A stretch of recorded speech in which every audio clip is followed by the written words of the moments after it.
వస్తున్నాను అబ్బాయి వస్తున్నాను. హాయ్ గాయస్, నెలంతా కష్టపడి నెల చివరి సండేన రిలాక్స్ అవుదామనేసి నేనైతే ఈరోజు మటన్ కర్రీ ప్రిపేర్ చేయబోతున్నా. దానికోసం నేనైతే ఒక హాఫ్ కేజీ మటన్ తీసుకొచ్చాను. ఇంకా మటన్ని తాలింపు వేసేసి కొన్ని ముక్కలు అలా కలుపుతూ ఇంకా మొత్తం కలిసాక కొంచెం పసుపు అయితే వేసాను నేను.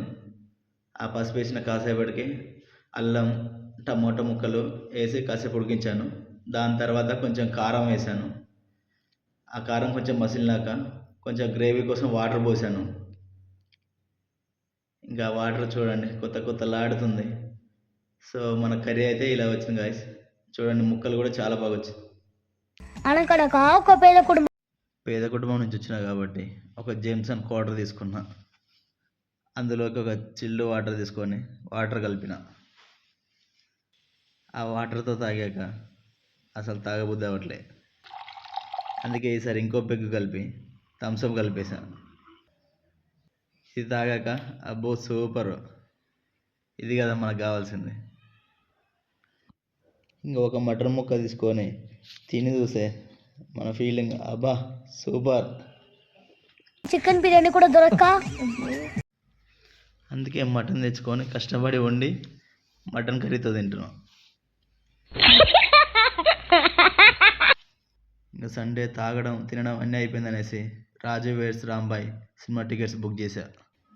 సినిమా టైంకి ఇంకా రెడీ ఒకసారి చూసుకున్నా. మా హీరోని కామెంట్ చేసే రేంజర్ అనేది అసలు మా హీరోకి మీ హీరోకి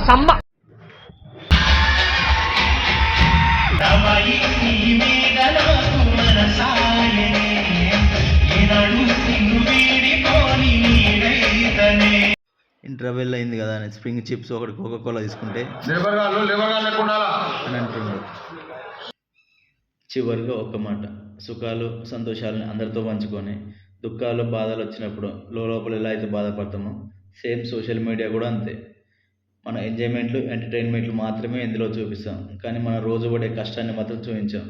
ఇది ఎందుకు చెప్తున్నా అంటే నేను తాగింది సినిమాకి తిరిగింది అది మాత్రమే చూస్తారు, కానీ నేను పడే కష్టం మాత్రం చూడలేదు. మందేస్తున్నావు అయితే మన ఏమైనా తాగుబోతులు వెంటరా తాగి పడిపోవడానికి. ఏంటన్నా అలా నడుస్తున్నావు? ఇలాంటప్పుడే మనం అడుగు ఆచి తూచి వెయ్యాలి. బాబు నమస్కారం. నమస్తే. నీకోసమే ఎదురు చూస్తున్నాం. ఏంటి బాబు మొహం అలా ఉబ్బింది? జలుబు చేసిందా?